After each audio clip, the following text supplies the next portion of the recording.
ये हमारा case study का क्वेश्चन है जिसमें दो पोल 30 फीट और 50 फीट लंबे हैं एंड ये इसकी फिगर बनाई हुई है। एक पोल है आपका ए बी 30 फीट का, एक पोल है आपका डी ई 50 फीट का और यहाँ से वायर बंधी हुई है और जहाँ पे ये क्रॉस सेक्शन है वहाँ पे एक कपलिंग है, उसकी हाइट हमें नहीं दी हुई है। ये पूरा जो डिस्टेंस है ये 40 फीट दिया हुआ है। अब हमें क्या क्या निकालना है, एक तो हमें इस कपलिंग की बिगर इससे डिस्टेंस निकालनी है और इसकी हमें छोटे वाले से डिस्टेंस निकालनी है और ये हाइट निकालनी है। तीन चीज़ें निकालनी है। बट इस क्वेश्चन में कहीं पे भी हमें थीटा गिवन नहीं है।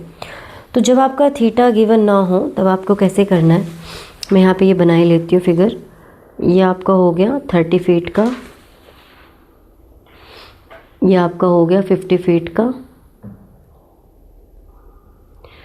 ये इसके साथ जुड़ा हुआ है, ये इसके साथ जुड़ा हुआ है और जहाँ क्रॉस सेक्शन है इन दोनों के बीच की जो डिस्टेंस है वो हमें 40 फीट गिवन है। हाँ 40 फीट, ये टोटल जो है वो हमें 40 फीट गिवन है और यहाँ पे एक कपलिंग लगाई गई है ये ऐसे।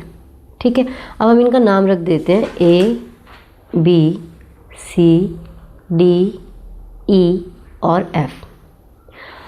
अब हमें क्या क्या निकालना है, एक तो हमें ये निकालना है, इसको हम x मान लेते हैं और ये निकालना है जो कि आपका 40 माइनस x हो जाएगा और हमें ये हाइट निकालनी है जिसको हम a मान लेते हैं।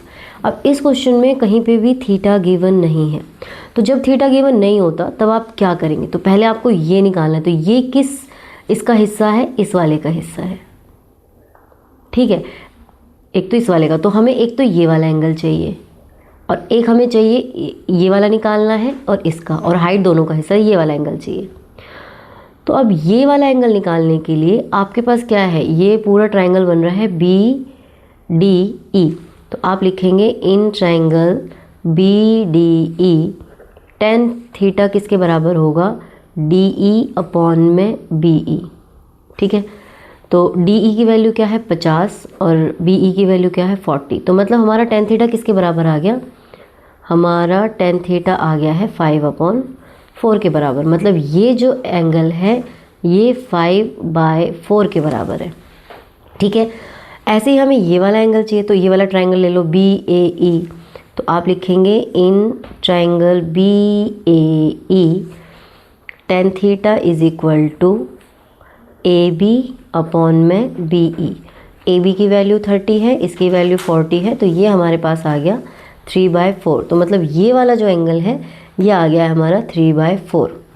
अब आप कौन सा ट्रायंगल लेंगे, अब आप ट्रायंगल ले लीजिए क्योंकि ये निकालना है आपको x, तो सी एफ ई, तो आप ट्रायंगल ले लेंगे in triangle C F E. तो इसमें भी आपका tan theta is equal to क्या बनेगा, सी एफ अपॉन में एफ ई। तो tan थीटा की वैल्यू यहाँ पे क्या है, यहाँ पे tan थीटा की वैल्यू 3/4।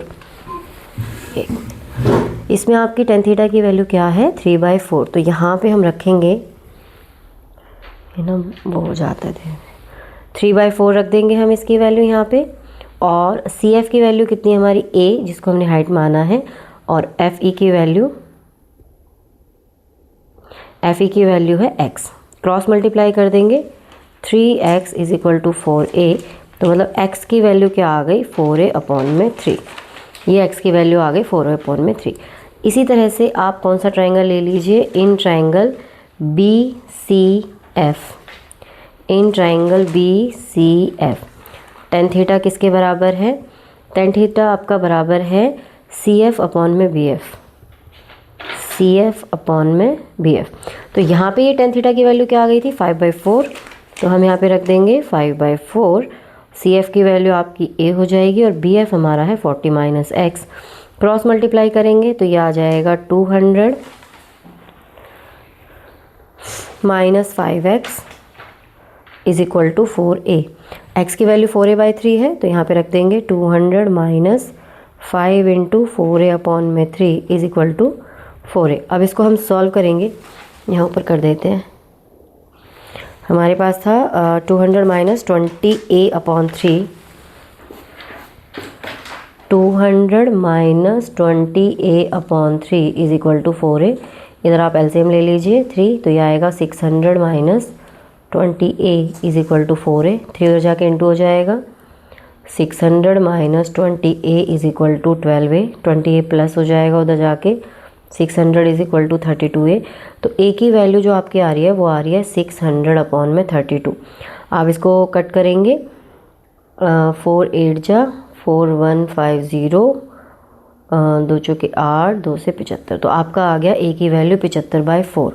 अब x की वैल्यू हम कैसे निकालेंगे, x किसके बराबर था, x था आपका 4a/3 के बराबर, तो 4 इंटू 75/4 अपॉन 3, 4 से 4 कट जाएगा, 3 से ये काट देंगे तो आपका आएगा 25। तो मतलब हमारी a की हाइट आ गई है 75/4, इसको चाहिए तो डेसिमल में कन्वर्ट कर देना। ये a की वैल्यू आ गई है, x की जो हमारे यहाँ का डिस्टेंस आया वो है 25 और ये वाला डिस्टेंस हमारा हो जाएगा 15। ठीक है, हमारे सारे आंसर्स निकल गए हैं।